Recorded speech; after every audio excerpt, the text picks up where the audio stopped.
Good evening. Welcome, everyone. Thank you all for coming. My name is Deirdre Henderson. I'm the group leader of the North Tahoe chapter of Citizens Climate Lobby. And we are so pleased to present this community event to our Truckee community. Citizens Climate Lobby is a national, nonprofit, nonpartisan, volunteer-driven organization dedicated to building political will for national climate solutions. We have over 440 chapters around the United States. We have one right here in Truckee. We meet once a month on the third Thursday of the month at the Truckee Tahoe Airport, and we welcome everybody to our meetings. I want to thank our co-sponsors for this event, the Town of Truckee, the Sierra Business Council, Elders Climate Action, 100% Renewable Truckee, and the Truckee Fire Protection District. And I want to give special thanks to Judy Price, our town clerk, for helping us set up, and to Truckee Tahoe Community Television, which is live streaming the event.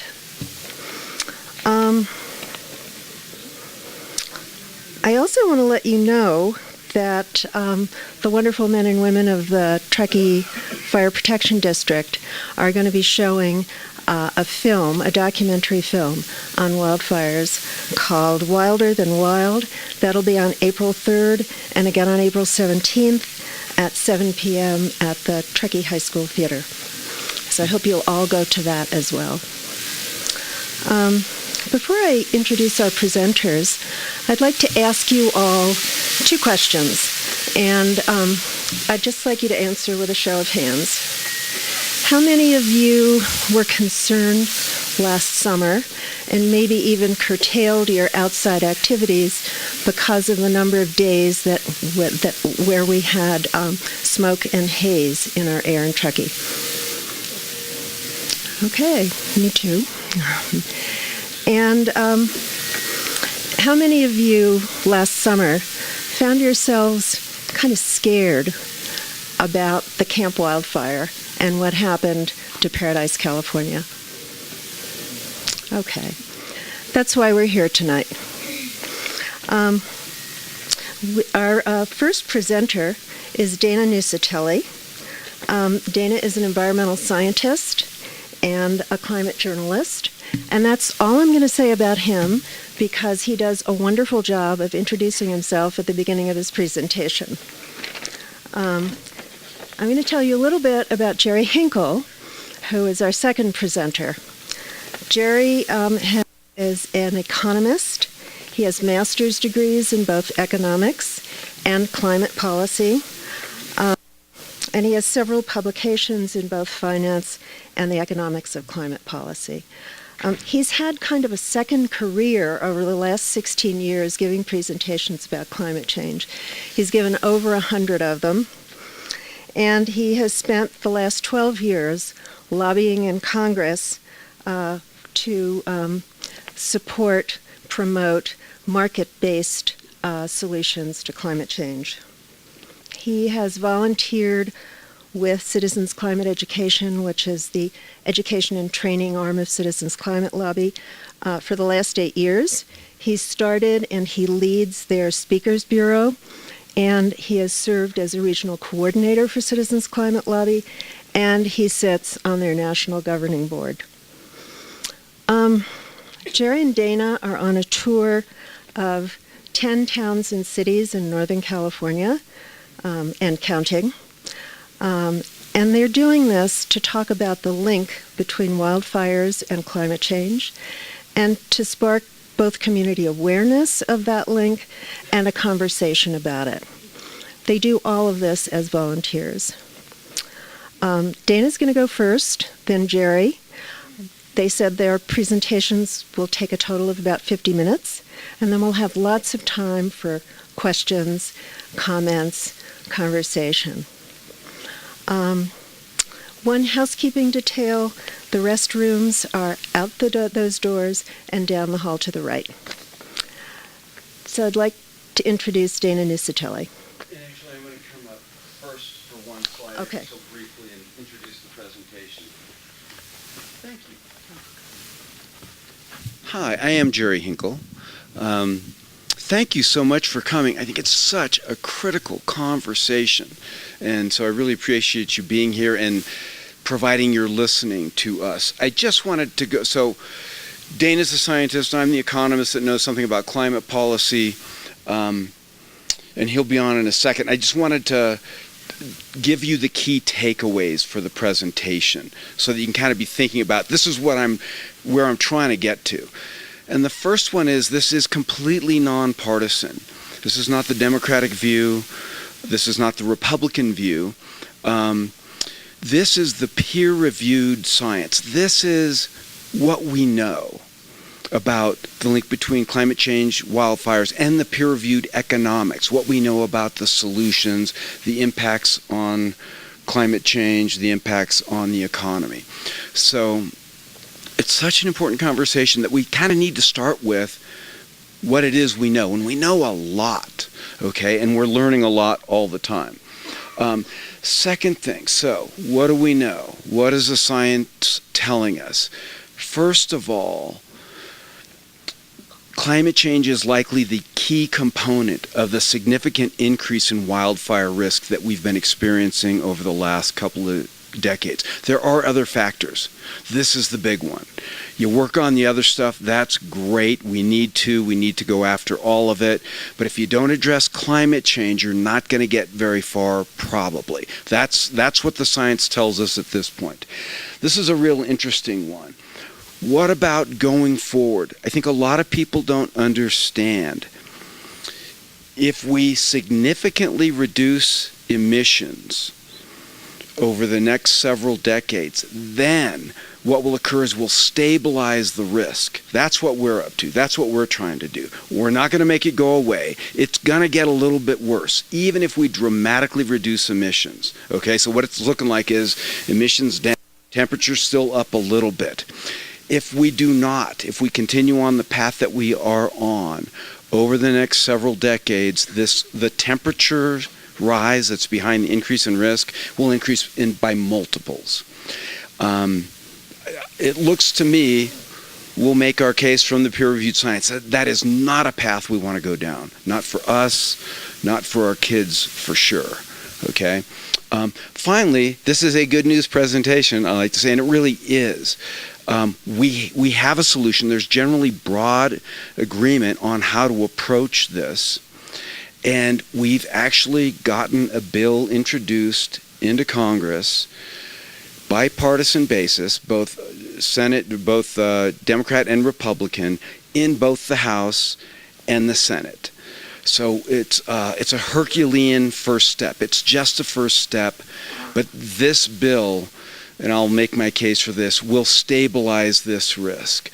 So it's a start. That's what we'll try to present tonight. Thank you again for your attention, and Dana does do a fabulous job of introducing himself, and it's all true. So please welcome Dana.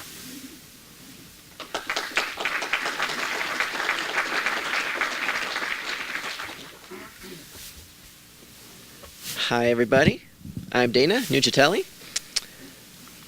I'm going to start off just by going over my background so you guys aren't wondering who I am all night.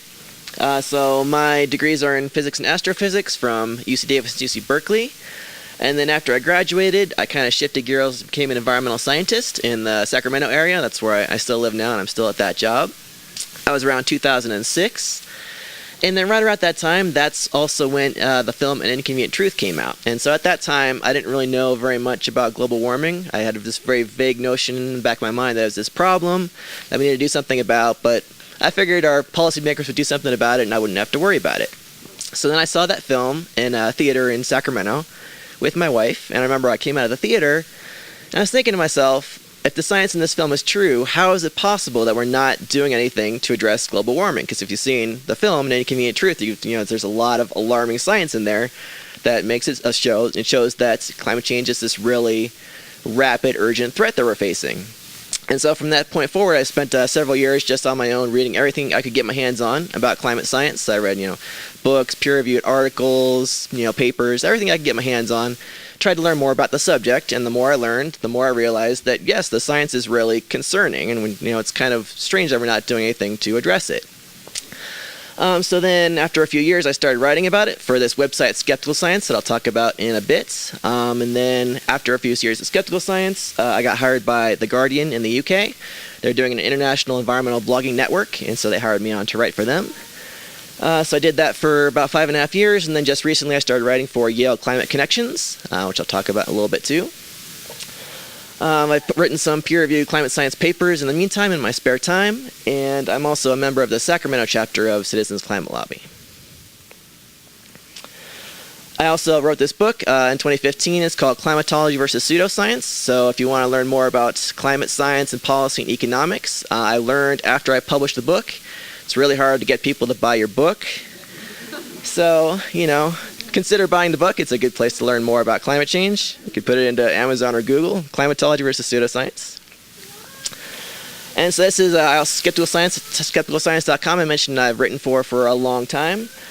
Basically, we're a team of international volunteers. Most of us have science backgrounds. And Skeptical Science itself is basically a myth debunking database. And so what we do is when we hear about a new climate myth, we'll look at what the peer-reviewed scientific literature says about it, and then we'll kind of translate that into plain English. We'll put it in a Skeptical Science database. And so it's a good resource for people to kind of read what the science says about these myths in a kind of simple way to understand. So at this point, we've got over 200 climate myths in the Skeptical Science database. So pretty much any climate myth you hear about, if you hear somebody saying global warming is caused by galactic cosmic rays, you type in galactic cosmic rays, and we've got a myth rebuttal about that. We've also got a smartphone app, so you can go to the App Store, type in Skeptical Science, and get our smartphone app. That's my Guardian blog. I mentioned I wrote for them for about 5.5 years. The blog guy is John Abraham. He's a climate scientist from Minnesota. We wrote the blog together. It was called Climate Consensus, the 97% was the blog name. It's named after a study I published with my Skeptical Science colleagues when we looked at the peer-reviewed scientific literature to quantify what percentage said humans are responsible for global warming. It turned out to be 97%, so we named our blog after that paper title. And then I mentioned Yale Climate Connections. That's who I'm writing for mostly now, once a month or so. And actually, I started in November of last year, and my first article was about the ways that climate change is worsening wildfires. So that's our main topic today. So let's talk about that. So this chart, it's from CAL FIRE. It shows the 20 largest wildfires on record in California. And it's a little hard to see there, but there's kind of this commonality between the top 10. 8 of the top 10 have happened since 2007. 8 of the 10 largest wildfires in California on record have happened in the past 12 years. And then we have the Camp Fire just happened. It wasn't one of the largest, but it was the deadliest and the most destructive wildfire on record in California. And last year we had the misfortune of the Camp Fire was the costliest extreme weather disaster in the world in 2018. And then the United States, we actually had the top 3. We had Hurricane Michael the month earlier in October, and we had Hurricane Florence in September. Those were all over $14 billion in costs. Those were the 3 costliest extreme weather events in the world last year, all happening within 3 months in the United States. And the Camp Fire being the most expensive one. So, it's kind of an indication of kind of what we're seeing is more and more of these, over $1 billion extreme weather disasters. And so it's kind of important to keep in mind when we talk about climate change and the cost. People often talk about how much it's going to cost to reduce emissions or do climate policies, but the costs of not doing anything in these extreme weather events, having more and more damages, more and more costs, it's really an important thing to keep in mind. And so I got this data from CAL FIRE, which is the acreage burned by wildfires in California each year since 1987 through last year, 2018. So you can see there's, of course, year-to-year variability because it depends on the weather, how wet it is, how hot it is, how cold it is. But there is this long-term upward trend. That's the linear trend in the data, and you can see it's going up and up and up overall. Fire's getting bigger, and then the year with the largest area burned in California was 2018. That was a record-breaking year. The largest acreage burned in California by wildfires on record. So why is that happening? There are a variety of different contributing factors. A lot of people, especially people who have a certain political agenda, like to focus on things like forest management. And they say the whole problem is forest management. If California would just get our forest management under control, we wouldn't have a fire problem. And forest management is definitely an important factor. We spent a long time, every time there was a fire, we would just immediately suppress it and put it out. And so natural fires weren't burning up enough fuel, and so the fuel load was building up over time. And so that is one contributor to wildfires getting worse, is that there's more fuel because we did over fire suppression. And there are other factors involved too, but there's also climate change is a really important factor. And so in November, some of the country's top climate scientists published what's called the Fourth National Climate Assessment Report, which is a report they publish regularly, mandated by Congress. And it's a really good report. It kind of breaks the country up into regions and talks about all the different climate impacts that are impacting each different region. And in the West and the Southwest, a big one for us is wildfires. And so the report had this really nice quote about wildfires, and I'm going to try to read it here. It said, "Climate change has led to an increase in the area burned by wildfire in the western United States. Analyses estimate that the area burned by wildfire from 1984 to 2015 was twice what would have burned had climate change not occurred. Furthermore, the area burned from 1916 to 2003 was more closely related to climate factors than to fire suppression, local fire management, or other non-climate factors. Climate change has driven the wildfire increase, particularly by drying forests and making them more susceptible to burning." So, they were looking at all these different factors, fire suppression, forest management, all these things, and they looked at climate change and they said, well, if you put these things all together, climate change is the single biggest contributing factor to why there's this long-term trend in increasing wildfires. And they had this really nice chart, which is from a paper that was published in 2016 looking at this very question, what's causing this increase in wildfires? And so this is the cumulative area burns, and so they're adding the area burned each year to the sum of the previous years, and so that's why it goes up every single year, because they're adding it up. And then the yellow is the area that would have burned if climate change weren't happening, and then the orange is the added area burned due to climate change, due to things like drying and higher temperatures. And so as the report said, you can see the area burned with climate change is about twice what would have burned without climate change. And so it's a really significant contributing factor to why these wildfires are getting bigger and bigger. This chart is from another really good paper that was looking at how much wildfires will increase in the future, published in 2011.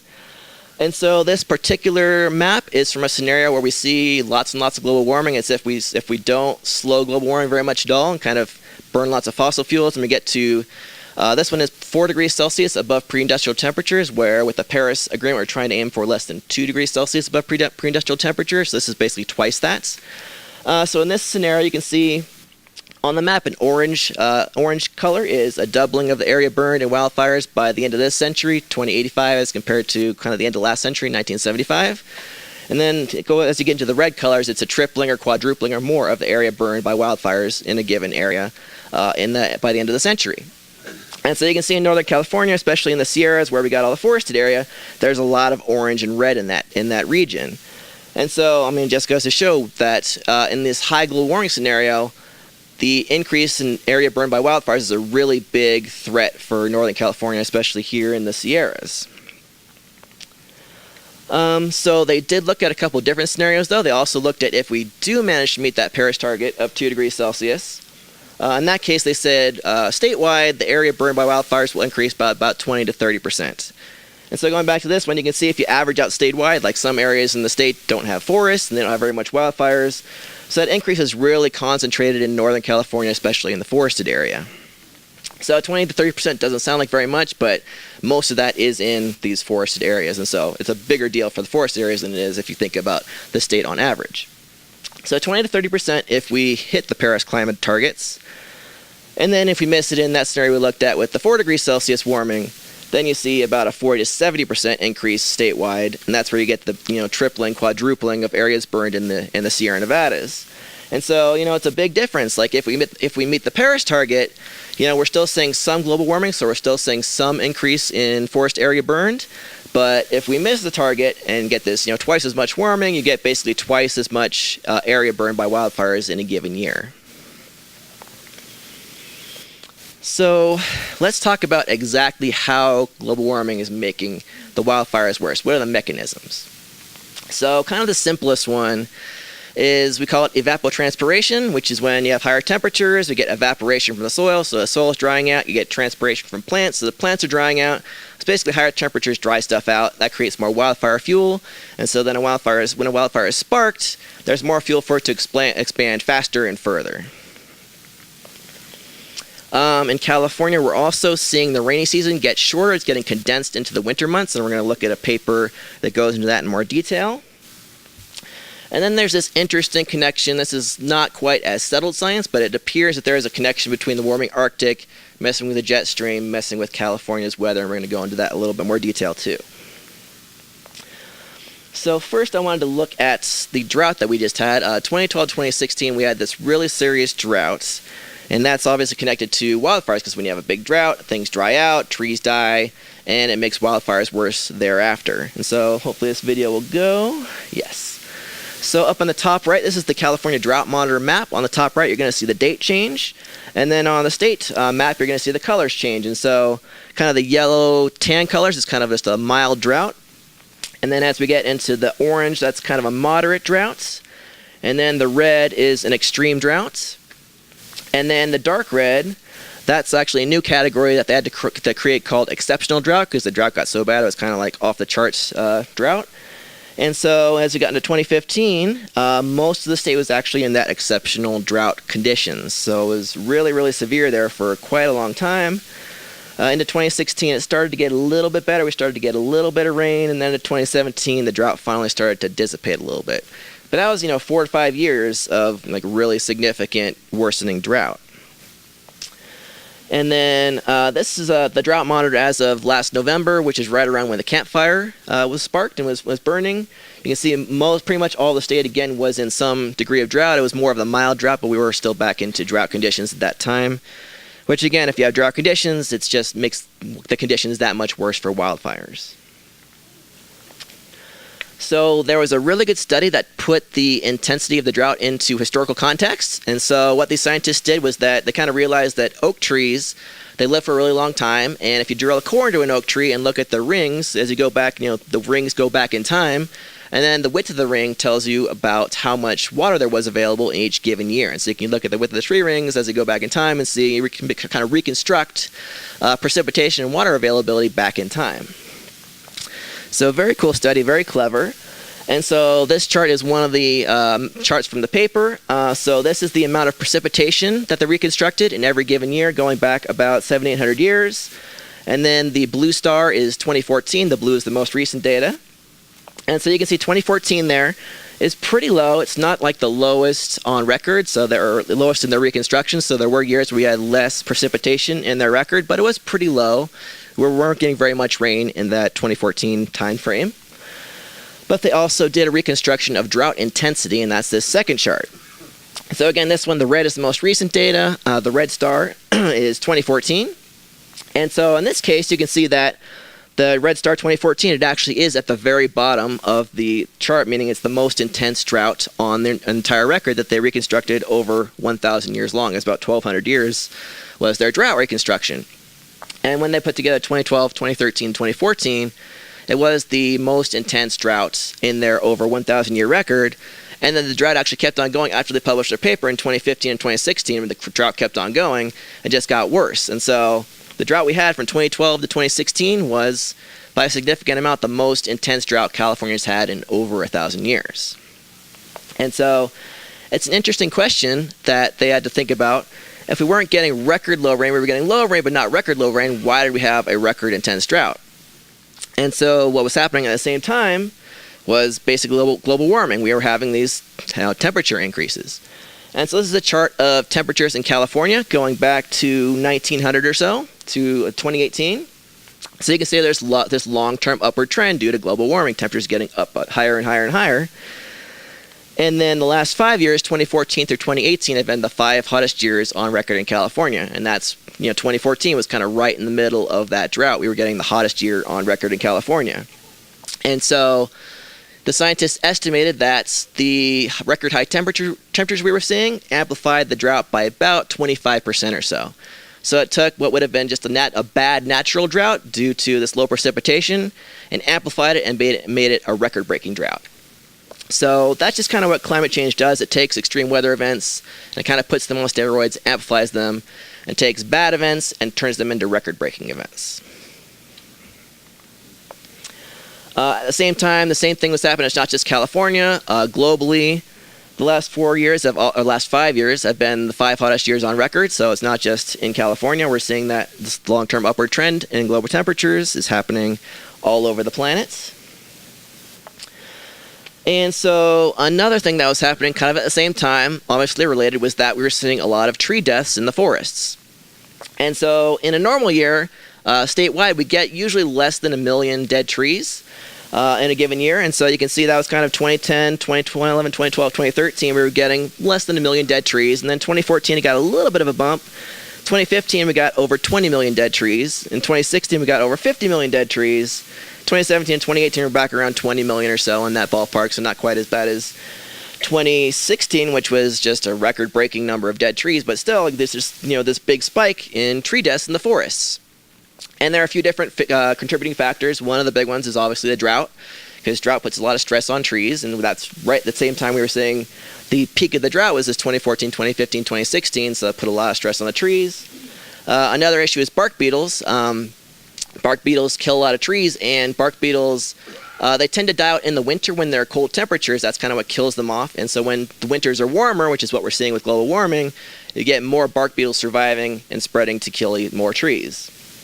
And so more dead trees is, again, more wildfire fuel, makes things worse for wildfires.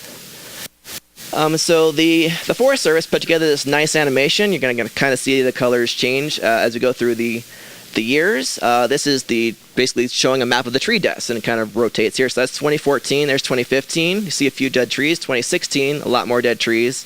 2017, more. 2018, more. And so just kind of this buildup of these dead trees. And again, when you get all these dead trees building up, for one thing, it's a really big logistical problem to remove 150 million dead trees, and if you don't remove them, then it's wildfire fuel, and it's a big problem if you spark a wildfire in the forest. Then there's the wildfire is just going to spread that much faster and that much further because there's that much more fuel. So then I mentioned there was also this connection to the Arctic, so that's what I'm going to talk about next. That's pretty interesting stuff.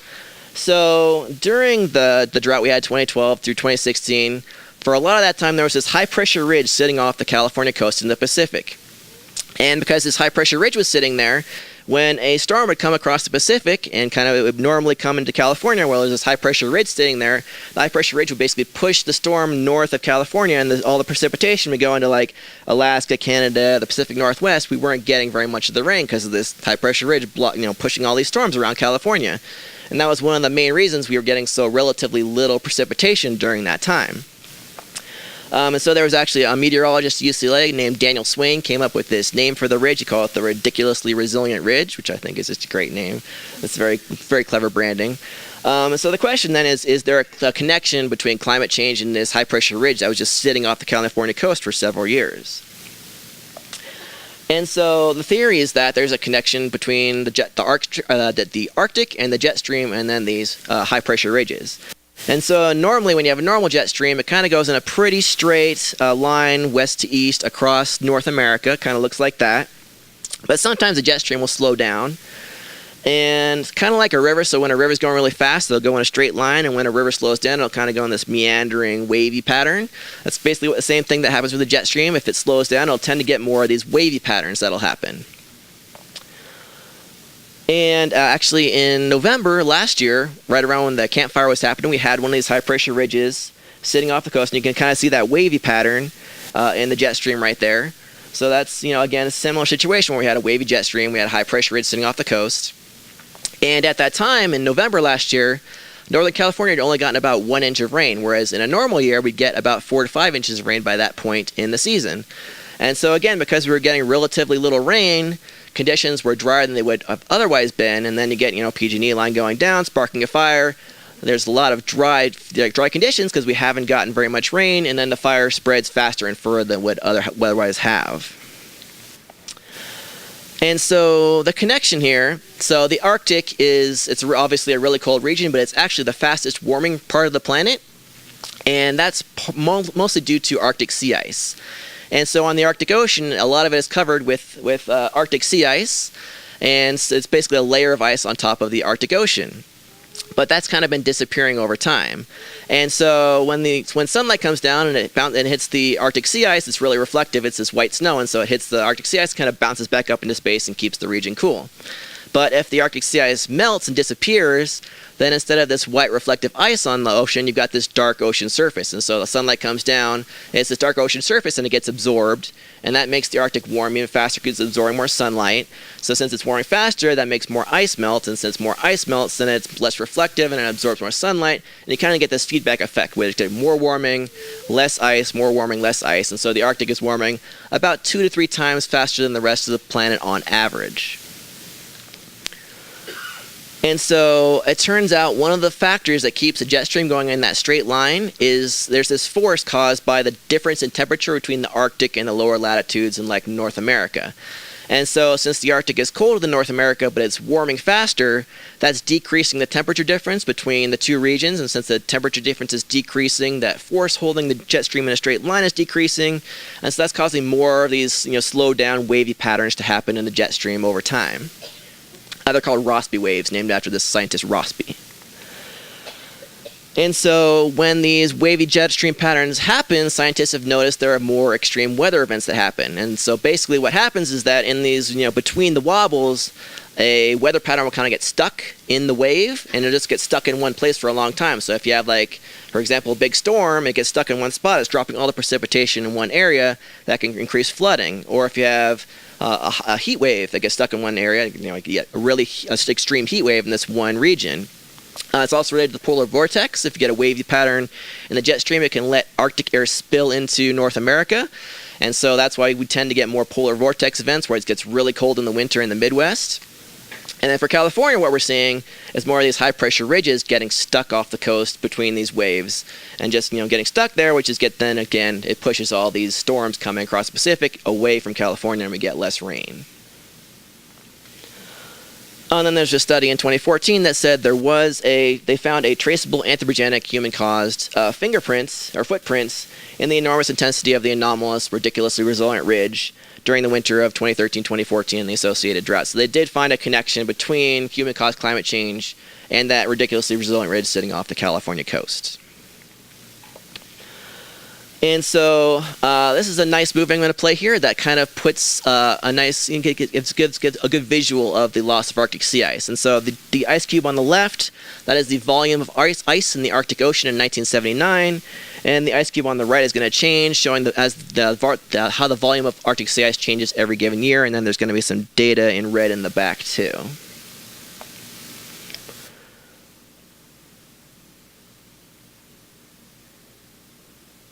So there we're into the 90s, and some of the Arctic ice has disappeared, but not too much. But it's starting to go down. And then in the 2000s, that's when it really starts to drop much faster, especially into the late aughts and into the 20-teens. So you can see that's a pretty steep decline. And so over the past 40 years or so, we've lost about 70% of the sea ice in the Arctic. That's the volume. The surface isn't quite as bad because the thin stuff kind of stays on the surface and refreezes because the thin stuff is there. But all the older, thicker Arctic sea ice is vanishing really fast, which means basically overall we're losing a lot of this reflective ice in the Arctic. So in California we get a lot of different climate change impacts. And so a colleague of mine, Peter Glick, he's a water expert at the Pacific Institute. he had this really good article in 1988 where he had this quote, and this was, I was 7 years old at the time, so this was a long time ago. So he said, California is going to get the worst of all possible worlds, more flooding in the winter and less available water in the summer.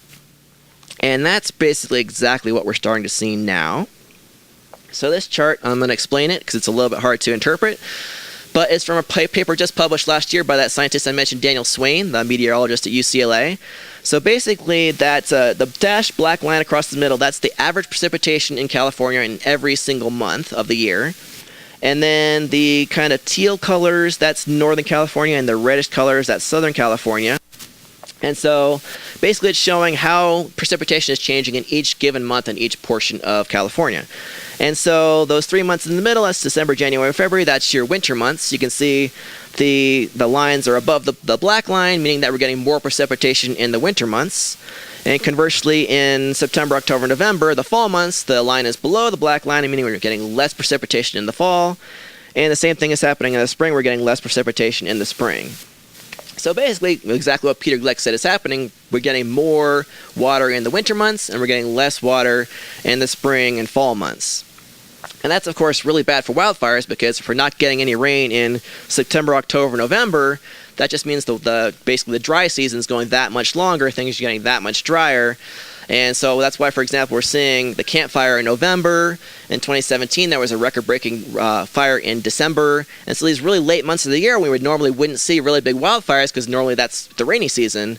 Now we're not getting very much rain in those seasons anymore, and so the wildfires just kind of extending, and then we're getting really bad wildfires late in the year because we just haven't gotten very much rain to wetten things up. And conversely, in those winter months, so you've just had a year that's got a bunch of wildfires. Now suddenly you get a winter where you get a whole bunch of rain, and then that causes things like mudslides because there's fewer root systems there to hold the soil in place. And so there's all these different kind of whiplash where we go from really hot, really dry to really wet, and just bad things happen to California due to these climate change whiplash effects. So flooding is a really big problem associated with climate change too. And one main reason is that when the atmosphere warms, it holds more water vapor. And so because of the warming we've seen so far, the atmosphere is now holding about 5 to 10% more water vapor than it was around 1950 or so, the middle of the century. So more water vapor in the atmosphere means when there's a storm, there's more water vapor available to fall as precipitation. And so that ends up resulting in more flooding. We're seeing a lot of flooding in the Midwest right now with rivers kind of flooding over and flooding into large areas. And one reason is that there's more water vapor available in the atmosphere. So actually, this winter, this rainy season that's just ending, it was the wettest winter on record in the United States as a whole. And there was actually just this past week, there was a new study on this. Nature Scientific Reports about what's going to happen in California in terms of flooding when we take different factors into account. So they call it dynamic flooding, because normally when we look at flooding, we kind of tend to focus on, for a coastal state, we focus on sea level rise, because as you get sea level rise, you get more water coming into the delta, and it causes flooding that way. But with climate change, you also get you got tides changing, storms changing, more precipitation because there's more water vapor in the atmosphere, things like erosion, which also contribute to flooding. And so in this study, they try to take all those different things into account. And so their conclusion was that over $150 billion of property, including equating to more than 6% of the state's GDP, and 600,000 people could be impacted by this dynamic flooding, accounting for all these different factors, by the end of the century. So again, that's another one of your really expensive climate change impacts that if we don't do anything to slow global warming, it gets to be really expensive in terms of wildfires, heat waves, air pollution, and flooding. All these different factors kind of hitting us at different times. Another really important one, I'm sure you guys know about, the Sierra Snowpack. You're living in it. In the Central Valley, I just see it as runoff that comes and refills our reservoirs. Very important, because the Sierra Snowpack is basically like California's natural water storage system, because we're not getting any rain in the summer months, and later into the year, as global warming happens, we get less and less rain in the fall months too, in the spring months, and so we rely on the snowpack as it melts to refill the reservoirs and provide us with the water we need. The problem is global warming makes the Sierra Snowpack shrink. And there's two main ways that it does that. One is that when temperatures are higher, then more precipitation falls as rain and less as snow, and so the snowpack just doesn't build up as large. And then as temperatures are higher, the snowpack melts earlier in the year, and so it just doesn't last as long into the summer and the spring and summer months. And so there was a really good couple of studies on this. They basically found that for each 1 degree Celsius global warming we get, we lose about 20 to 25% of the Sierra snowpack. So we've had about 1 degree Celsius warming so far. We have lost about 20% of the snowpack or so. And so, we're aiming for, in the Paris target, we're aiming for 2 degrees Celsius, no more than that. So if we see 2 degrees Celsius warming, at that point we'll lose another 20 to 25% of the snowpack. So even if we meet this target that we're aiming for, at that point we've still lost 40 to 50% of the Sierra snowpack. But if we miss that target, let's say we get 3 degrees Celsius warming, you lose another 20 to 25% of the snowpack. At that point, 2/3 to 3/4 of the snowpack is gone. And then, it gets worse from there. And so that's, again, that's the urgency of getting global warming under control, because if not, the Sierra snowpack is going to be disappearing really fast. So let's kind of put that into perspective. So this is a chart I put together of global greenhouse gas emissions so far, starting, around the Industrial Revolution. It was close to zero, and then started to go up a little bit. And then, 1940, 1950, we had, post-World War II economic boom. Economies are doing great. Everybody's putting, all these coal power plants into existence. And then, emissions shoot up because we're using all this energy, we're using all this coal, we're using all this gasoline. And so greenhouse gas emissions have gone up really fast. So if we want to meet the Paris target of 2 degrees Celsius, emissions have to go down really fast too. That's basically what the curve has to look like for emissions. So emissions basically have to go down faster than they've gone up if we're going to meet the Paris target of 2 degrees. And that's obviously a really fast change, because we've seen this really fast change of this industrial development, and now we have to see this really even faster change of moving away from these fossil fuels if we're going to meet that target. And in the Paris Agreement, they said preferably we'd like to keep closer to 1.5 degrees Celsius. And so if you want to do that, that's this green line. It gets even steeper. So that kind of gets to, again, the urgency of the problem. If we want to meet these targets and avoid these serious impacts of, things like worse wildfires, disappearing snowpacks, worse flooding, we really have to take action really fast. I mean, this is global emissions. Global emissions are still going up, and we need them to go peak and go down fast. And so really, the problem is there's really not much time to waste here. We're kind of to the point where we really need to get our act together if we're going to meet these targets and mitigate these threats. So speaking of mitigating threats, part of my job as an environmental scientist, I'm a risk assessor. And so I like to view things in terms of risk management. And the nice thing with climate change is that risk management is really simple. We've got one planet, we've got one climate that everything relies on. And so what I do to mitigate that risk is that, you try to stop global warming. It's pretty simple. And so there was kind of a relevant movie about this, if anybody saw it, called Interstellar. So basically the concept is that something's gone wrong with the climate, and basically something's killing crops. They don't really go into details, but the Earth is in really bad shape. And so they decide we need to go to another planet and move people there. And so basically, Matthew McConaughey and Anne Hathaway, they get into a spaceship to go through a wormhole and they look for another planet that we can move to. Sorry, I'm going to spoil the movie for you. Spoiler alert. The end turns out that we can't put 7 billion people in a spaceship through a wormhole to another planet. So it's not a very happy ending, unfortunately. Oops. Not an option. Which kind of gets back to the point that the risk management of climate change is really simple. We can't go to Mars. Mars is even less hospitable. That's not really an option.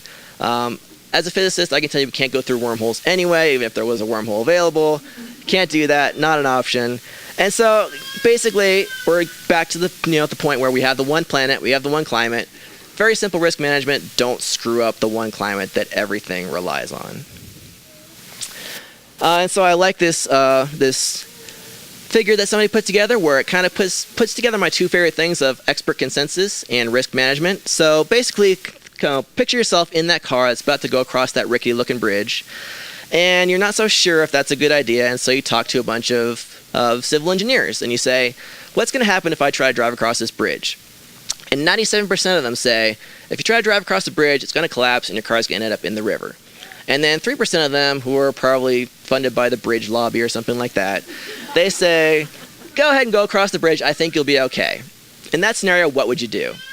And I think pretty much everybody would not drive across the bridge and take that really high risk of your expensive car with your important self in the car ending up in the river.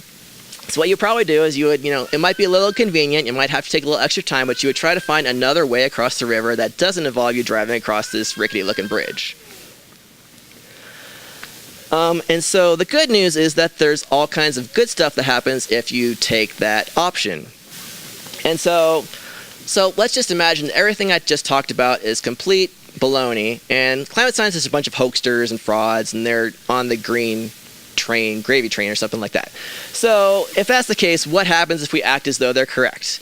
Well, what happens is we call them co-benefits. Lots of good stuff happens. So what we're trying to do is reduce greenhouse gas emissions. And so in the process, for example, you get rid of coal power plants that have all kinds of other pollutants that cause air pollution, water pollution, and health problems. And so you get rid of those, suddenly you have cleaner air, you have healthier people, you have cleaner water.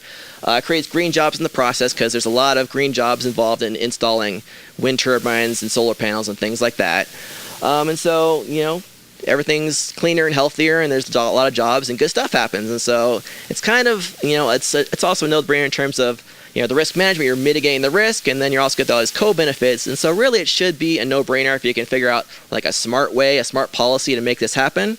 And then it should be a no-brainer to do that. And so that's what Jerry's going to talk about next. He's going to talk about our proposed policy to do this in a smart way that's going to end up with cleaner air and cleaner water, a strong economy still, and everything's better. So I think that's it. So now Jerry's going to come up and do his spiel.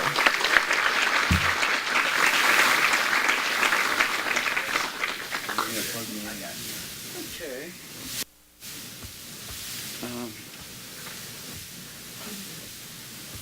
I think I have a slide coming up.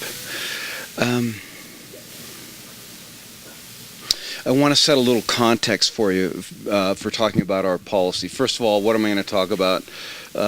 Really, the couple paths forward, either, as I'd said, emissions reduce significantly, as Dana showed, or temps really rise by multiples. This risk rises by multiples. This is the bill, H.R. 763, live before Congress now. It's called the Energy Innovation and Carbon Dividend Act. It is bipartisan. It's up to 20 co-sponsors. I've got a slide I'll show you, and it's like a week old, and it's got like 15 co-sponsors. There's real momentum here. We're picking up new co-sponsors every week. Broad bipartisan support, effective. It's good for people and the economy. And it's this type of policy. We're not asking to be guinea pigs. It's proven successful already in Canada. So, a little bit of background. We haven't talked too much about this, so I just wanted to show you a slide that maybe you've seen before. It shows global temperatures from a little before 1880, I think, or so, all the way to 2015. You see the red. If you look on the right-hand side, it's in Fahrenheit, which we're familiar with. We're up about 1.8 degrees Fahrenheit, mostly in the last 40 years, since 1975 or so, 50 years, or 1 degree centigrade. So that's what's happened so far. Now let's take a look at what's next. This is from MIT's model. You can go to climateinteractive.org. It's pretty standard stuff. And why I like this is it's laying out a series of potential scenarios. That green line shows how emissions have risen, and the question is what happens to emissions will then determine what happens to temperatures. We're up 1 degree centigrade. If we do nothing, we'll go up 4.2 by the end of the century. That's a quadrupling, right? It's pretty close to the path that we're on. Not good. We're pretty clear it's going to get better than that. This one may surprise you, however. The national plans, those are the plans per the Paris Accord. 170-something countries have made promises to reduce emissions between now and 2030. We're not on the path to comply with that yet, okay? But if we did, and then didn't do a lot after that, global temperatures would still gradually increase 3.3 degrees centigrade by the end of the century. So that's over 3 times what has happened to this point. So it's fair to look at this sort of intuitively and say, even if we come together globally, meet our Paris targets, still, the risk that has become quite real for all of us, hasn't it? That's probably one of the reasons you're here. The wildfires were crazy. You're reading about extreme weather all the time. It's Nebraska and Iowa this week, and much of the Midwest. 3 times, climate scientists, leaders of the free world have long recognized Paris was just the beginning. We've got to do better than that. This indicates it. Three times is probably not an acceptable outcome, not for my kids. Where our policy is going to get you is somewhere in between the 2C and the 1C, or the 1.5C path. Okay? If we're up 1, the 1.5C path, I want to call that something pretty close to a stabilization of the risk. Okay? We can stabilize this risk approximately where it is. It'll take a dramatic reduction in emissions. That's what we're up to. A little bit more about that. This is a slide that I think brings it home. This is a study done that just simply looked at historically of the West and noticed an association between what happens when it gets hotter. You lose a lot more land to wildfire. So you see the bottom bullet point. It's an exceedingly sensitive system. The American West is quite sensitive to increases in temperature. If you look at that red-orange color there, F, I think it's there, that's our neck of the woods, right? That's the Sierra Nevada. It also covers the area of the Carr Fire in Redding, the Camp Fire in Chico Paradise. It's got a 312%. Here's what that means. Increase in area burned annually for each 1 degree centigrade increase. So we're up 1 degree centigrade. And you can kind of see the reasonable accuracy of this study. Wildfire lost to, or acreage lost to wildfire, it's up a lot, right? 312%, 3 times. That kind of fits, right? This, for me, I try to show people like Dana does the urgency of this issue. What happens to the American West, looking at that, if you go up 3C? Roughly 10 times the wildfire loss in our area annually. That's the best we know. That's the best shot. So I look at that and I say, unacceptable outcome, intolerable outcome. You're not... I'll let you do the rest with it. Again, this is a good news story. So, and then Dana talked about, I want to talk a little bit about the other costs. This is from a recent study. This is just the economic losses in the U.S. due to extreme weather events per decade.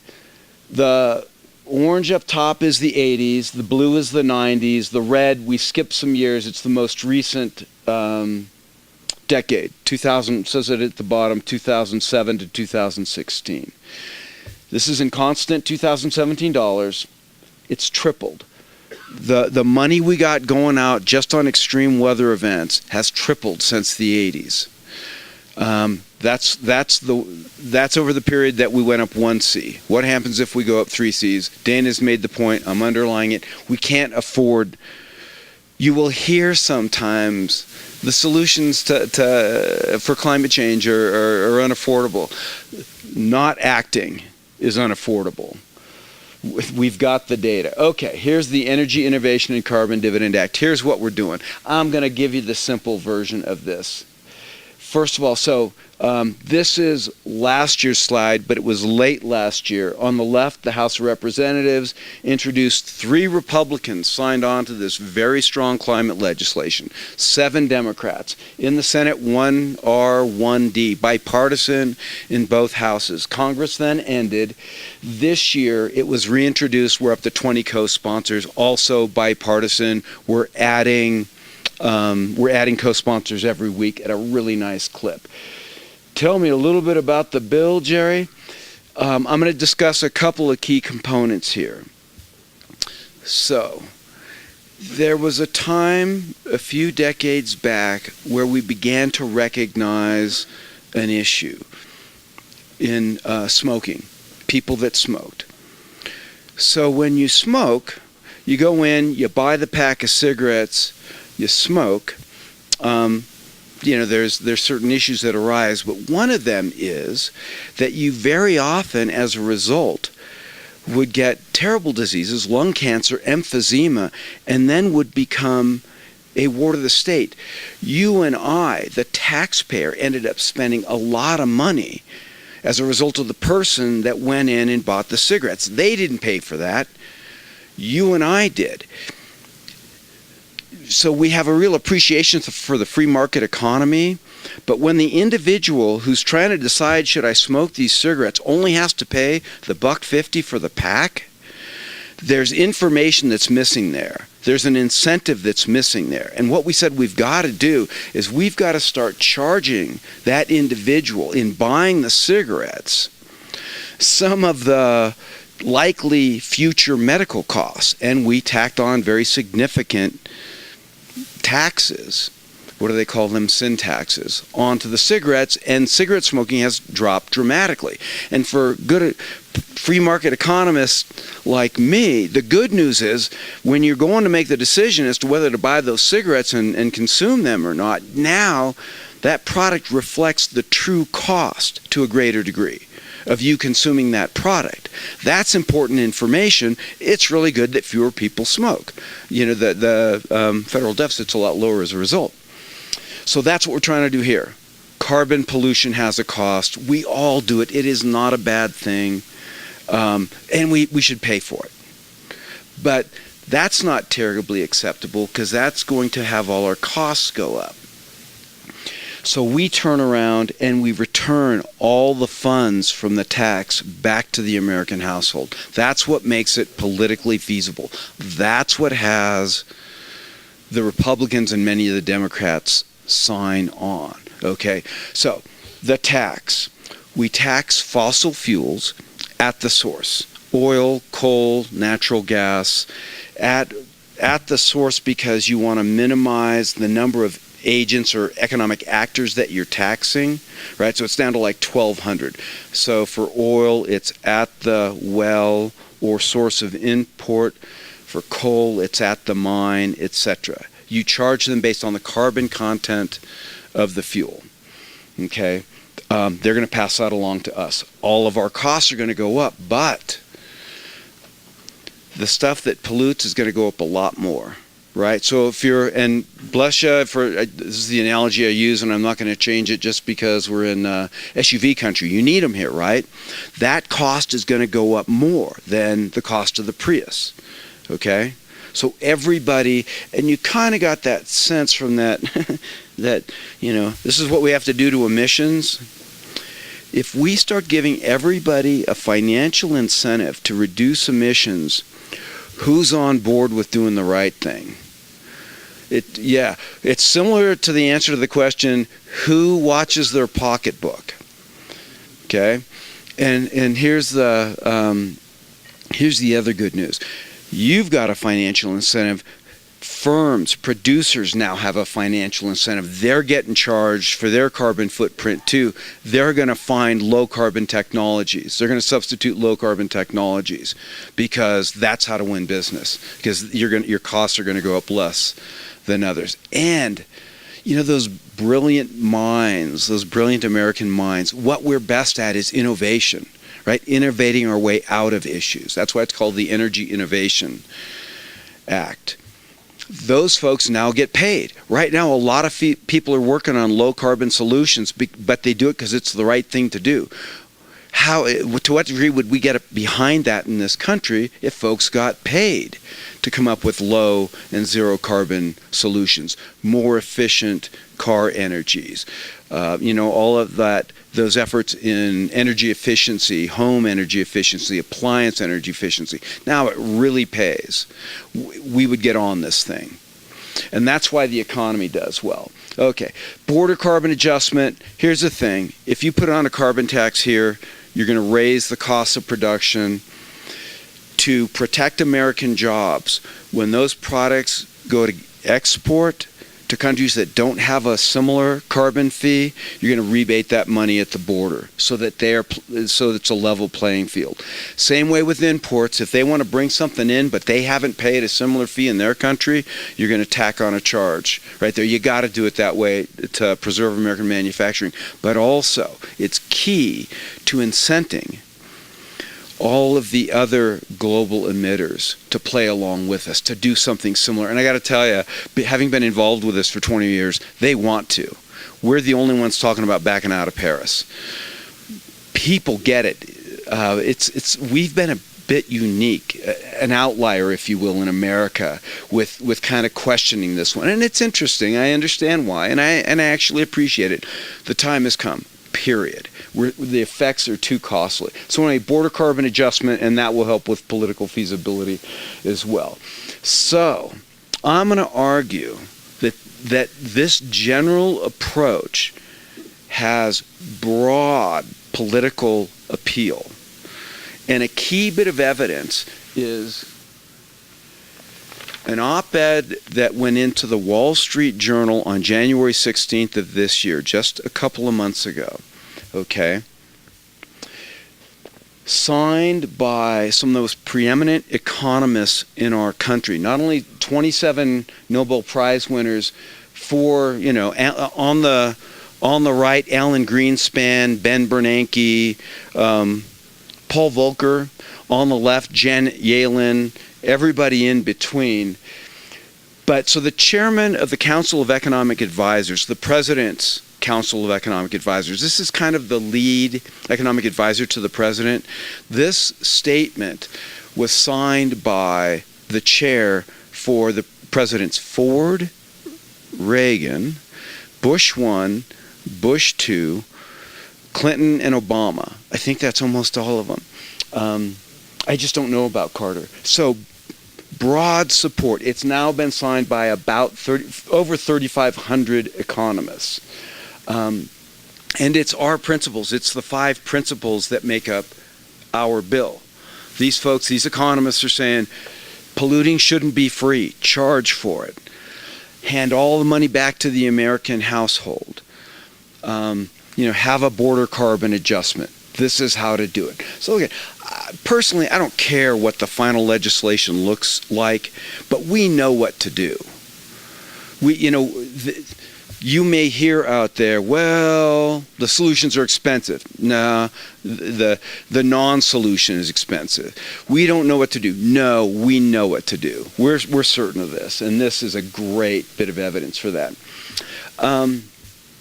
I want to make the argument that this policy will be effective in reducing emissions. And here I'll go to the peer-reviewed economic literature. Dana talks about cool studies. For me, this was a really cool study. Published a year ago, February, Climate Change Economics Journal. They took the entire February issue of the journal, 15 articles. They assembled 11 different peer-reviewed models and had them all run different carbon tax policies through them. And it's pretty remarkable.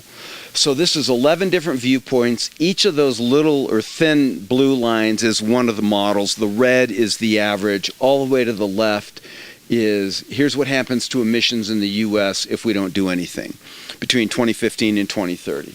The rest are we're applying a carbon fee. $25 increasing at 1% real a year, 5%, $50 $55. Our policy is stronger than any of them. Our policy targets reducing U.S. emissions 90% by 2050. And that we got 4 Republicans to sign on to at the end of last year such strong climate policy is a clear indication of real momentum. We work where you need to work. We're a pragmatic organization. We work a lot with Republicans. And to their credit, they're coming along. Ours is even stronger to this. My point to showing you this is the peer-reviewed economics says a carbon price will do it. Some of the most progressive, goodness love them, says it's scary to rely on the market. Economists say the empirical evidence indicates you make polluting expensive, you're going to get a lot less of it. It'll work. Oh, good for people. Greenhouse gases that cause climate change, cause asthma, different lung diseases, and increase mortality. This bill will save about $100,000 a year, and about different estimates, right around $200 billion a year, year after year after year in health costs. This is the right thing to do. Dana had mentioned those, as one of the byproducts. It's estimated that the cost of the policy is roughly $2 billion a year, $2 to $5 billion a year. The immediate health benefits are $200 billion a year. We know what to do. This is a winner. This is why all those economists are standing behind this type of policy. It will be good for the economy. I realize one of the other things you'll hear is it's a job killer. It's bad for the economy. Ask those 3,500 economists what they think. Not true. It's what you say if you're trying to confuse or really diminish progress on the issue. And I understand why people want to do that. Look, if I worked my whole life in a coal mine, as my father did, as his father did, I'd have the same reaction. Same thing with oil in the oil patch. I'd get defensive. We don't need to get defensive here. This is going to be good for the economy. So it's good for people on a couple fronts. The money coming back into your pocket will offset the increase in costs. Not for everybody. Let me show you some interesting detail on this. I was told after our last presentation that this was more complex than I gave it for. So we're kind of talking about a zero-sum game. You increase the cost of pollution, and so your costs are going to rise as a function of your carbon footprint. How much do you pollute? Okay, your check is going to be your check regardless of who you are. It's the same per person. It's 1 share per adult in the family, half a share per child in the family. Okay, but it's irrespective of how much you pollute. So it's a zero-sum game. Who's going to win? Who's going to lose? Turns out there's a primary factor and kind of an important secondary factor for how big your carbon footprint is. And number one is your wealth. Where you fit in the income quintile picture. So quintile 1 is the 20% lowest income families in America. 2 is the second lowest 20%, right? 3, 4, 5. 5 is the wealthiest.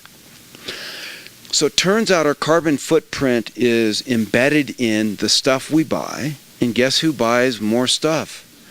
Guess who has bigger houses, more cars, etc.? It tends to be the wealthy.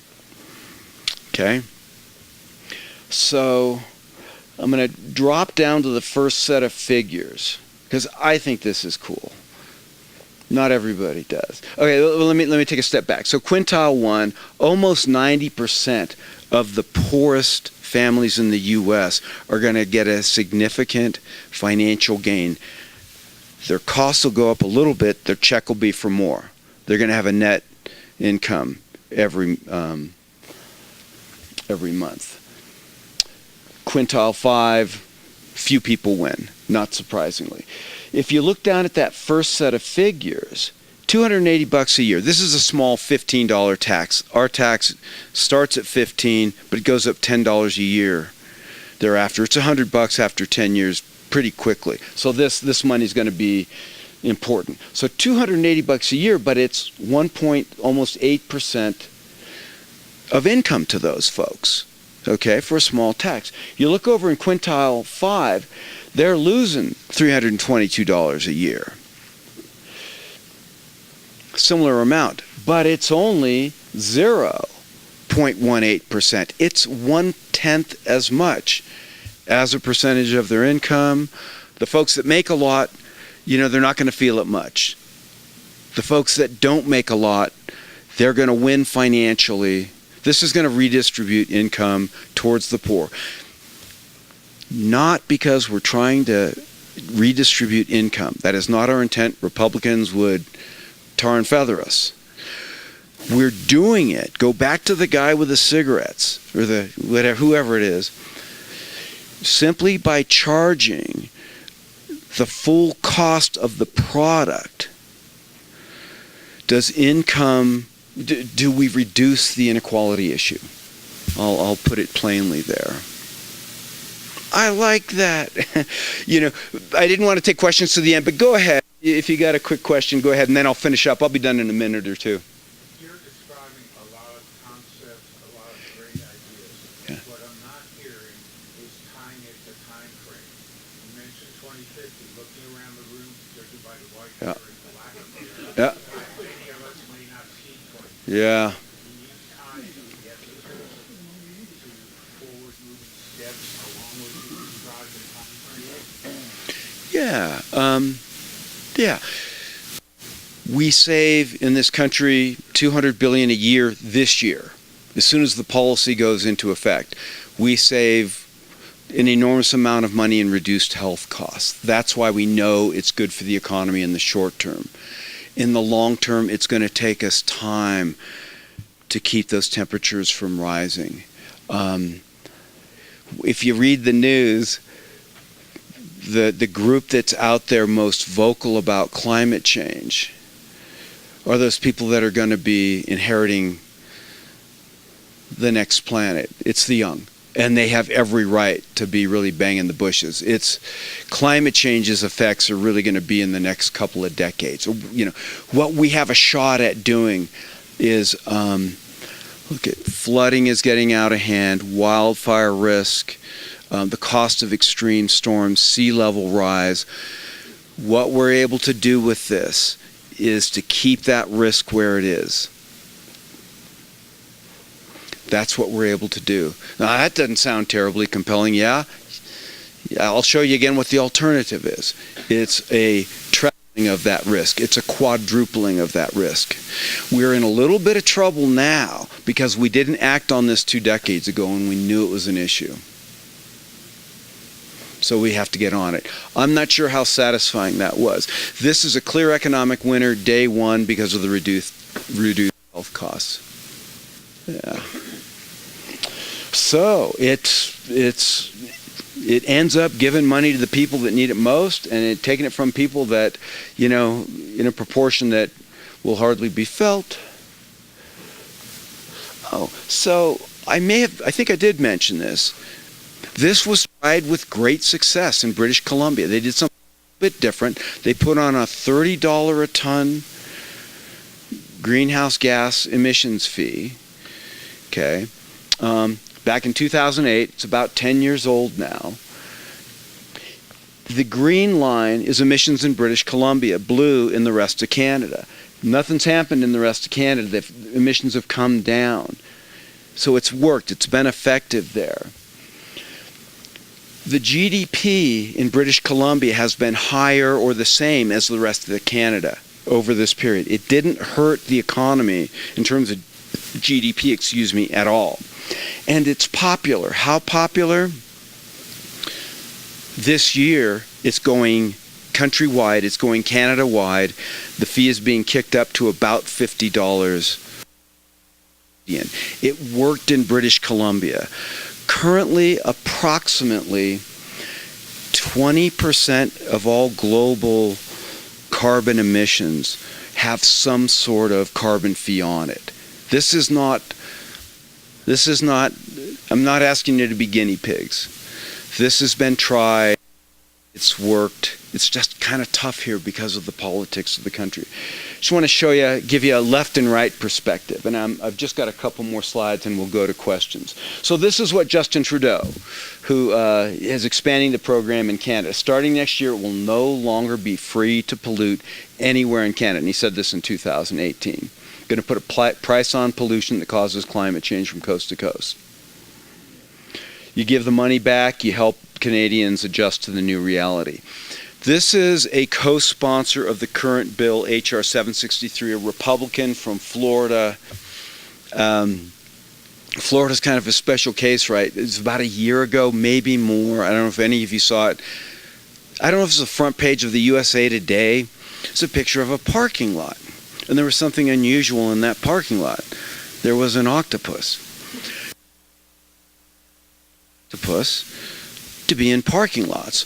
But southern Florida is a little different these days. They have, because of sea level rise, they have sunny day flooding, they call it. But I mean, that was a pretty iconic picture. Anyway, so conservatives have an appreciation for this particular approach because it utilizes the free market. It corrects prices. It corrects the economy. That pack of cigarettes shouldn't cost $1.50. It should cost $3.50, $4 to reflect all of the costs. It doesn't grow government. Okay, some proposals want the government to keep the money, to put the money towards green energy, etc. Great stuff.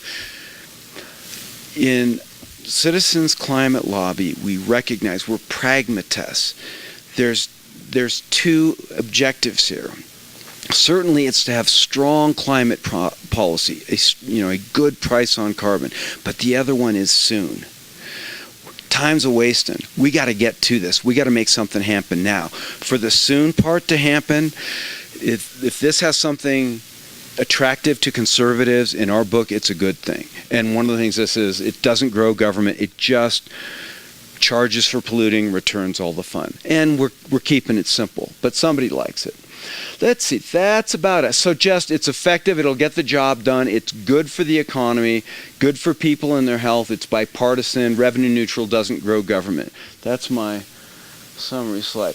We like it. But look here, to you personally. Look, I've been working with Citizens Climate Lobby or volunteering for several years.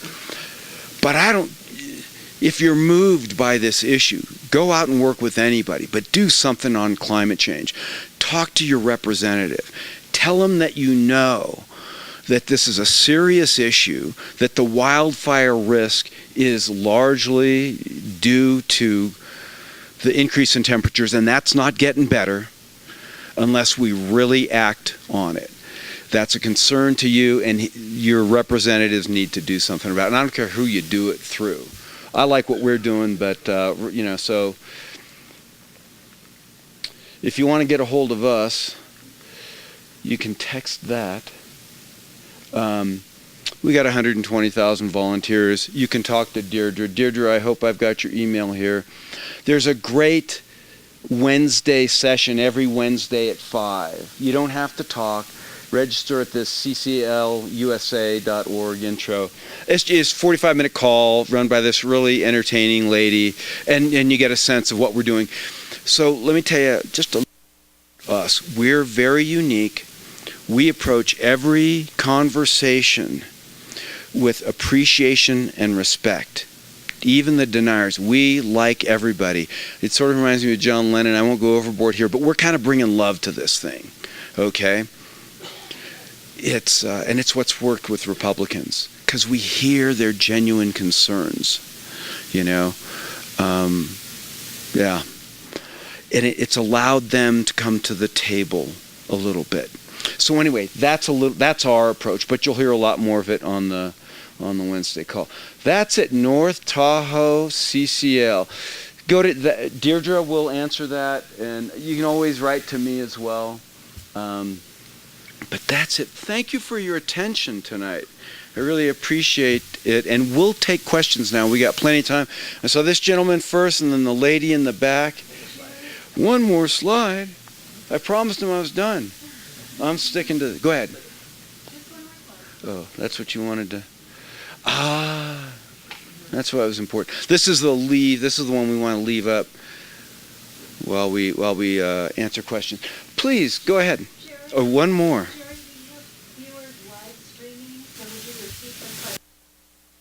Question, as will Dana.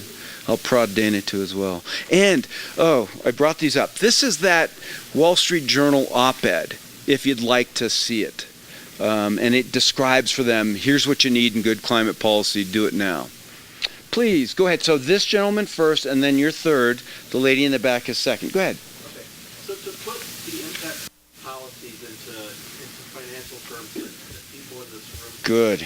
understand, what's, for example, the expected increase or decrease, as it may be, to the price of a gallon of gas? Thank you. So I do have, what do you call them? This was a setup. I appreciate that because I meant to address that explicitly.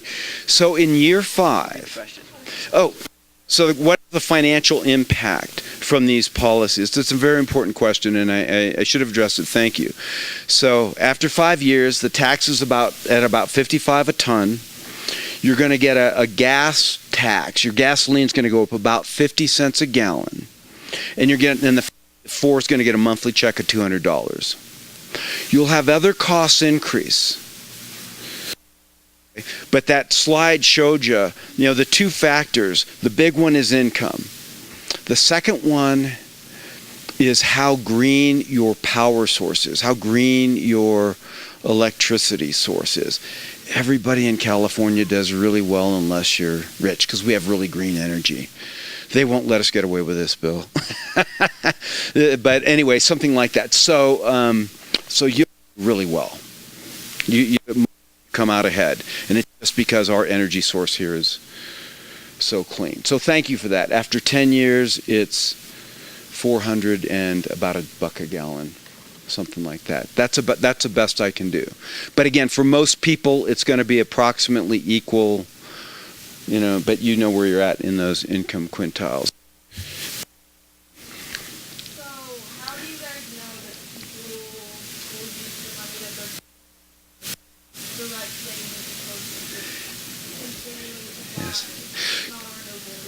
Great question. So I will repeat the question. So how do you know people aren't going to take the money and go polluting things with it? How do you know they're going to do the right thing with it? It's a great question. I'm trying to think. We were just in a conversation with a member of Congress, and they had the very same question. And anyway, and I'm meeting the head of the San Francisco Chronicle editorial board next week, and he's saying the same thing. So he's got the same question, so I'll practice. So the financial incentive is there regardless. You're going to get a chunk of money, and you're going to spend it on something, and there's going to be a little pollution involved in that. But the financial landscape has now altered. That which pollutes just got a lot more expensive. You will naturally be deterred from going there. People now have a financial incentive to create those low carbon, the more efficient engines, the energy efficiency products. Some people will do exactly what you're saying. They'll go put it down on their polluting yada yada. On average, we got 7.2 billion people on the planet. On average, the economic analysis tells us this is going to significantly reduce emissions. This is considered to be the key, the critical first step in turning back the tide, both because it gives people an incentive to reduce, firms an incentive to reduce, and innovators an incentive to go out and create the low carbon products that are critical to your future. Might I add? You may. And two other important points. One is that with our policy, the carbon tax goes up every year. And so when you're making an investment, you kind of keep that in mind. So if I'm going to buy a new car and I know for a fact that gasoline is going to be 50 cents more per gallon in 5 years, then I'm going to keep that in mind and I'm going to buy the more fuel efficient car. So that's kind of an important point to keep in mind, I think. Over here, number 3, and then we'll just go across. Go ahead. This is a little bit like a town hall meeting, which I really appreciate. to a certain degree, you're preaching to the choir, I think. But it's fantastic. It's great information. It's very interesting. Do you see yourself in these meetings specifically targeting the Senate map in 2020? Because frankly, until we get a supermajority in both the House and the Senate, to be able to bring legislation that's going to actually really support and back this, that'll be the home run. What is your strategy to do that? So the question is, what is your political strategy, especially in the Senate? It sounds like. Well, also in the House, not as much in the House. Yeah. The Senate for sure. So a veto-proof majority would be necessary under the current regime, not necessarily in 2020. Right now, fabulous things are going on. For the first time in about 10 years, there's a legitimate conversation in Congress about climate solutions. We're setting the stage for what may happen in 2020. Do we need a supermajority at that point? I want to say I don't think we do. I think our sense is we need a batch of Republicans, and we're making serious progress in that direction. We also need for them to get together and say, what do I need here? I'm paid to represent my constituents. I'm speaking at an ag conference in a couple weeks. Farmers can do much to reduce national greenhouse gas emissions. If we can help them get paid for doing the right thing, that will go a long way to achieving your objective of moving a lot of the Senate, because the Senate has a very strong ag influence. So I don't think we need a supermajority, and we've still got work to do. Well, hopefully we won't need the supermajority after 2020. That's right. Yeah. Your thought may be made there may not be much that happens. I don't know. One of the things you can say about President Trump is that he's somewhat unpredictable. Another thing you can say is that he listens to his daughter and son-in-law, and they are climate champs. So, yeah. What goes hand in hand with what you're doing is, H.R. 1 was introduced, the anti-corruption, voters' right, anti-gerrymandering, and Mitch McConnell is not even bringing it up in the Senate for a vote. So, that's what I'm saying. Targeting the places where it does look like there's some trends there is, I think, so important. Yes. Thank you. You're very welcome. Okay, we're just going to sweep this way. Go ahead, and then I'll get to you in a minute, and then. Thanks for putting on the presentation. Sure. I appreciate a lot of the intelligence that you shared. I guess I'm a little bit unclear about how the money is going to be given back, and I have a specific example of how it relates to the workforce here in Truckee. Many of the people in the workforce, as far as teachers and people who are the working class, can't afford to purchase homes in Truckee anymore, so they're forced to commute from Reno. They are going to be, Right. it seems like, maybe not unfairly, but they are going to be paying a lot more. I don't see the incentive of the wage increase for them happening simultaneously as the costs. And so I guess I would like you to speak on that a little bit. Yes. So the question is, how do we give the money back? And that may be a simplification. And will it help people like that? So, a couple things. One, in the bill, you're going to get a check before costs ever rise, just so that we make sure people have money to pay for the increase in costs before they happen. Number two, we did an extensive study. We hired an economist from the U.S. Treasury Department to study soup to nuts the issue of how do we get a check to every household how to get a monthly check to every household. And he did it in such a way to minimize the expense. So it turns out we've got some great systems set up for that. The Social Security system gives checks to elders. We can expand that. I don't have the paper memorized, but we've got a good answer to that on our website, citizensclimatelobby.org. It's not going to solve every issue. It's not going to solve some of what you're talking about.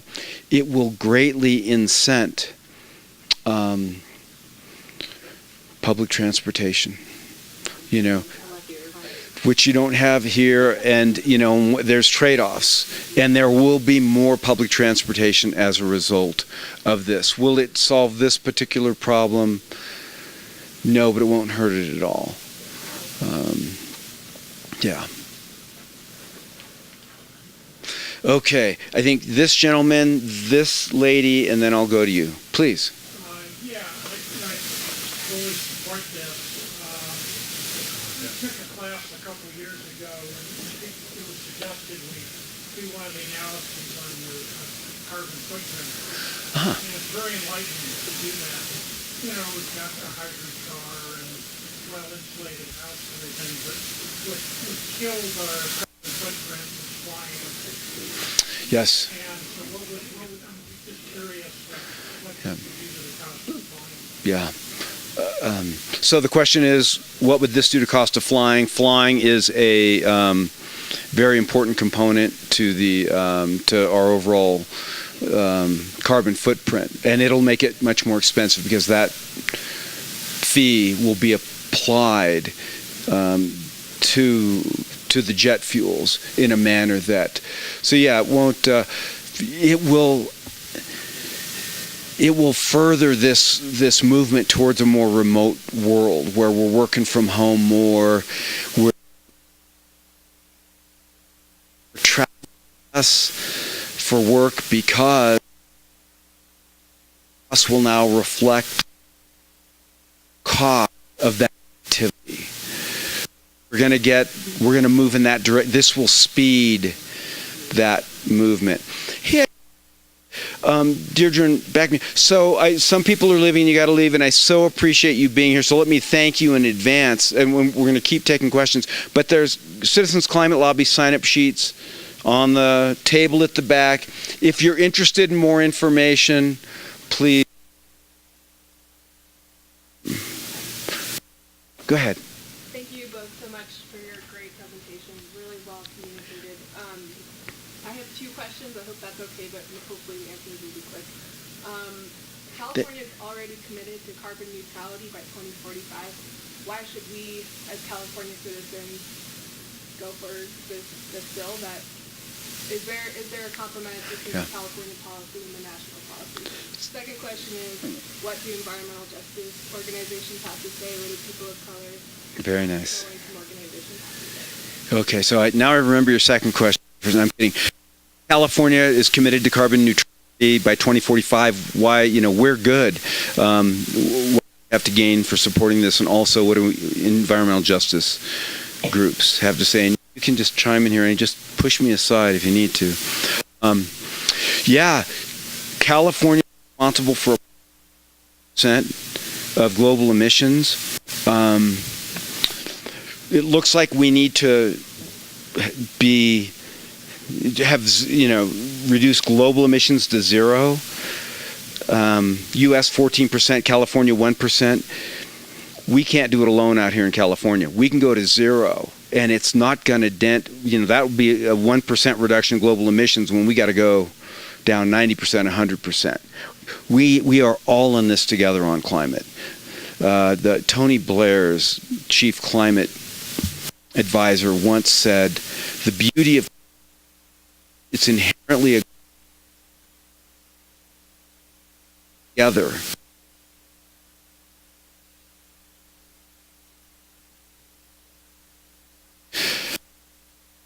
Too. I want to just make sure I'm voicing. Please. We don't want California to Right. So there's an explicit provision that says this will not impact any state program. Okay. There's an explicit. Okay. All right, I'll talk loud and. Okay, good. There's an explicit provision in the bill that says this won't hinder or override any state level program. So we're free to continue to go about doing what we're doing. If the good people of California ascertain that, in fact, they're getting hit nationally, they want to get hit statewide, then they can go ahead and draw back. There, right? Because, yes, this national program will apply to all equally. So California may want to make an adjustment if they find that the total state and national costs are. Now is that California's going it alone, and you become less competitive as a result. You're seeing an increase in costs of production, which hasn't done a thing to turn away. I shouldn't say it hasn't done a thing. Green businesses are anyway. In fact, in some respects, it may have facilitated business. But we're at a competitive disadvantage because we're paying a higher, cost of production. This will level the playing field. EJ, great question. They're very aware, and there's been more and more research on this recently, that the costs, especially of the local air pollution from greenhouse gas emissions, is borne by the disadvantaged. So this, in some respects, they love the income shift. They love that the poorest come out ahead on this. But it doesn't solve everything. It will reduce a lot of those local pollution issues just by having carbon become more expensive, really putting away or really diminishing coal use. But it won't solve everything. EJ issues will still remain. Please. Yeah, just one other related point is that our 2045 carbon neutral target, it's basically an executive order that says California needs to become carbon neutral, but we still have to figure out how to do it. Like, we still have to implement policies to meet that target, and so like if we had a national carbon tax, that would actually help us to meet that target. That we need to figure out the different policies that's going to actually make that happen. Go ahead. Yes. Yeah. I submitted a question actually in advance via email, so I just to be prepared for it. I want to talk about the snow and skiing and the ski industry. And you showed a couple slides on here that talked about a decrease in the snowpack by 2,100. And so I'm wondering, based on your research, what are some of the ideas and suggestions you have to mitigate that in the next 100 years, the next 20 years, the next 50? Yeah, so the question was mitigation of the disappearing snowpack. So as the research I showed has found, we're losing about 20 to 25% of the snowpack for every degree Celsius. And so mitigation it's pretty simple. The less additional warming you have, the less of the snowpack you lose. And so mitigation is get greenhouse gas emissions under control as fast as possible. And that's pretty much all you can do. Sure. Yeah. I mean, the ski industry, the only other thing they can do is like manufactured man-made snow, but that's obviously not an optimal solution. Yeah. And it looks like the most efficient, effective way to reduce global greenhouse gas emissions is to make polluting expensive and use the market. So one of the issues that have been arising is you hear a lot about the Green New Deal. One of the benefits of this approach is, and this is one of the things that the 3,500. Okay, this reduces emissions by reducing possible. Think less it costs to reduce emissions, the more politically feasible it will be, the more popular it will be, the more emission reductions we're going to get. So that's just another advantage of this type of policy and why economists are behind it. If we're going to get a lot done, this is probably going to be, a price on carbon is going to be a key component, almost certainly. So thanks, great question. Jerry, Matt Tucker, one of our members out there, works with the outdoor industry in getting endorsements, and I think he has some news about endorsements that's related to the ski industry. Do you want to? Sure. We've got the national Ski Area Association has endorsed the Energy Innovation Act. PAL, Protect Our Winters, has gotten behind it. And most recently, Altera, which is the parent company of Squaw Alpine, has now endorsed the Energy Innovation Act. So the ski industry is definitely getting on board with our program. Repeat any of that? We're making incredible progress getting endorsements from important players in the ski industry for the Energy Innovation and Carbon Dividend Act, HR 763. Thanks, Matt. Okay, go ahead. Two questions. Okay. One is, you're talking about endorsements. Yeah. The insurance companies have really taken a hit. I mean, you were talking about the billions, and is it the billions? Are they endorsing your claim, your act? That's one. Okay. And second, is Tom McClintock. We're stuck with him, unfortunately. Have you spoken to him? What is his position? And can we, as citizens, contact his office and say, hey, heard about this? And Great. I'll handle one, and Deirdre, I'll let you maybe come up, or Matt will come up for number two. So the first question is, where are insurance companies at with this? They've been very vocal publicly with their concern about climate change and the costs. And often in this state and in this area, as you probably know, what they're voting with their feet, they're getting the heck out. They are refusing to write policies. I heard that State Farm is now backing out of the state. Generally, Allstate hasn't had anything to do with the foothills for some time, and that's that. They're just good business people. Have they endorsed our policy?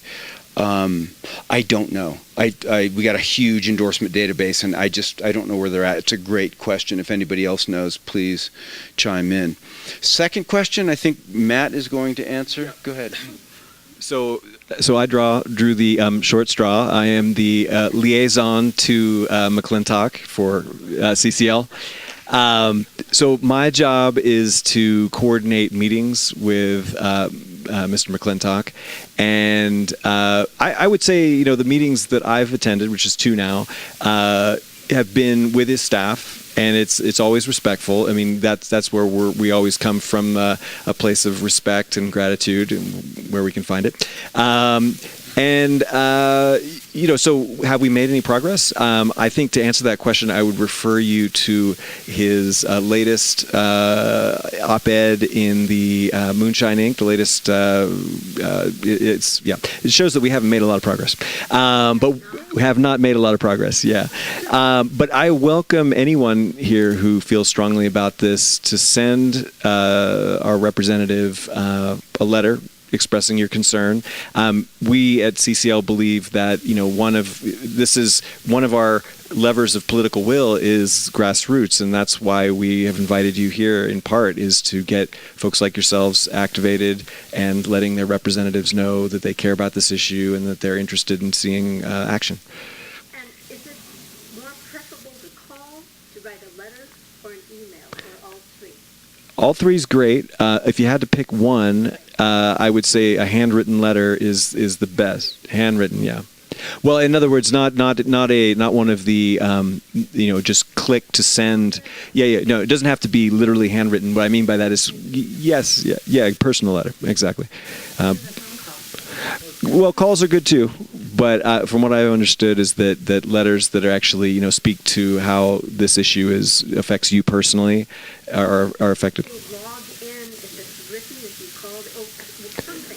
Yeah, the one that I know is the least effective is the ones that you get from your favorite action group that says click this to send a letter to your congressman. Those are pretty much ignored. So, but calls and personal letters are actually logged. So yeah.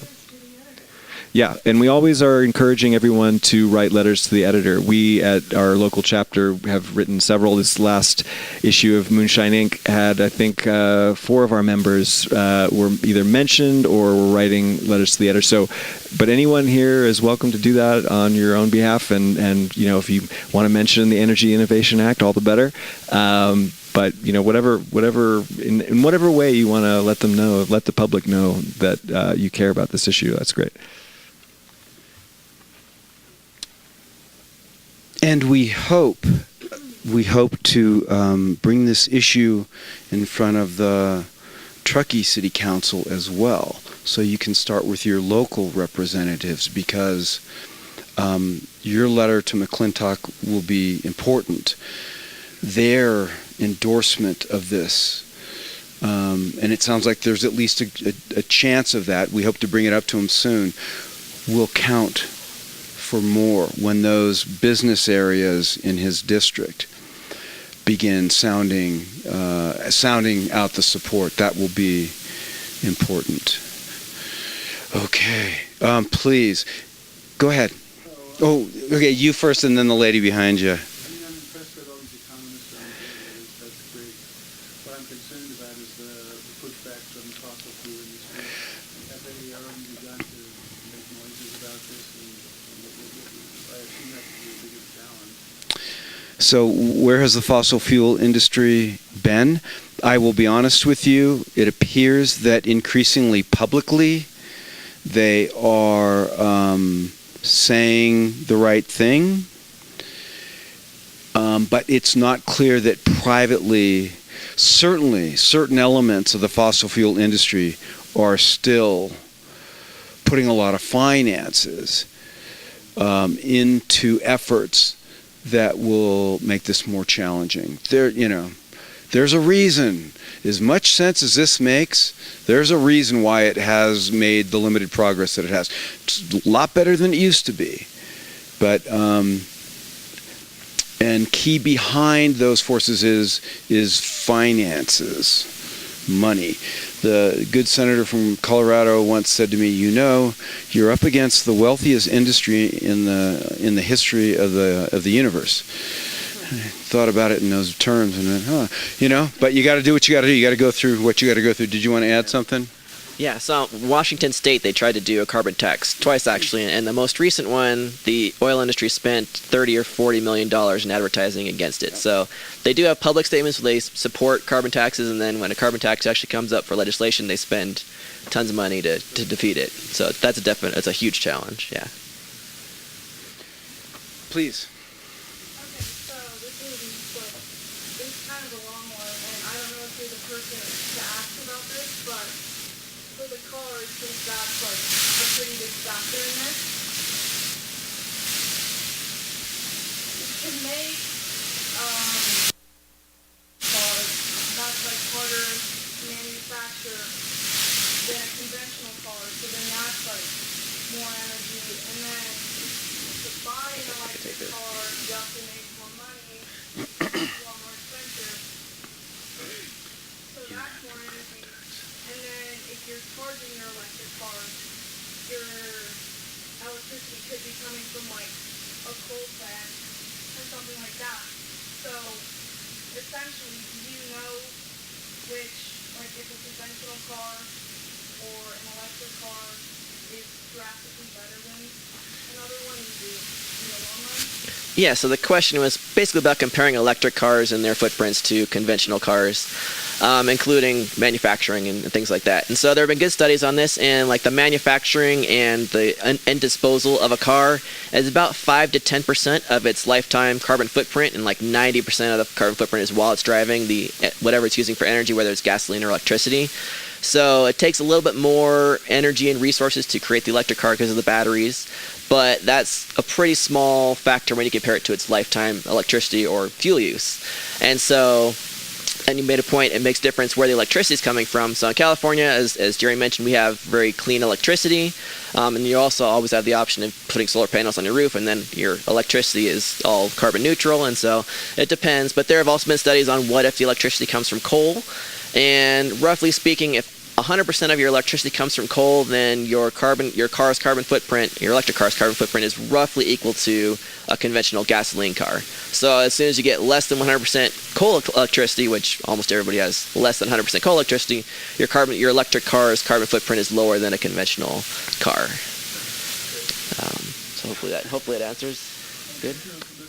And I just want to add, we recently, a volunteer economist on our staff, just wrote a pretty in detail paper on were carbon price to pass, what would happen to the growth of EVs, and it's very positive.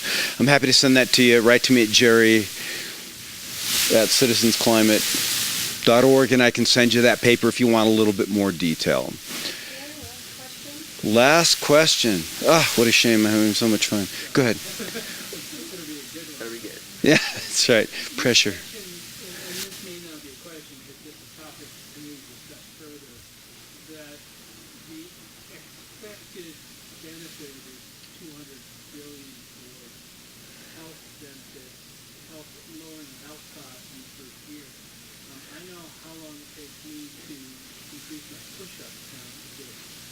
So there's a long lead time in health benefits, and most of the damage to health from high carbon footprint is probably already done to most of the population. So talk about that further, how that is actually calculated and what that benefit is.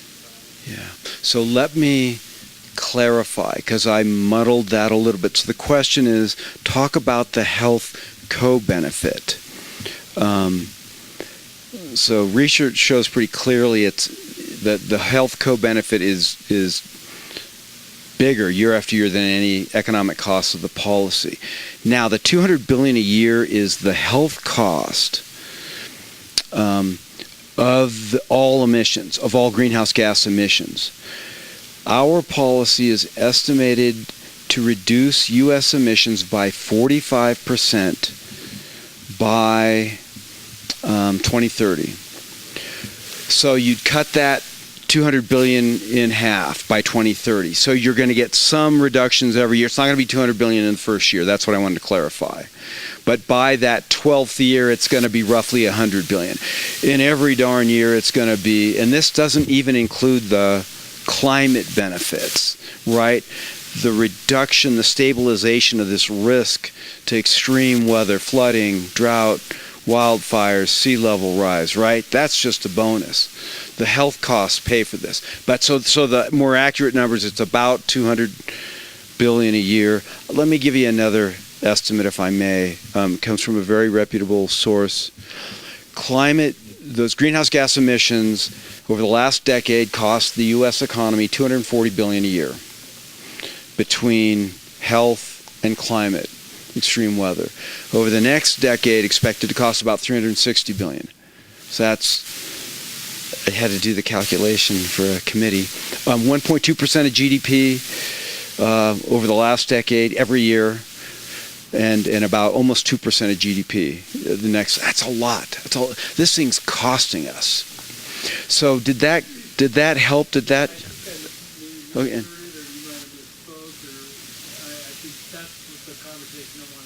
Okay, good. Good.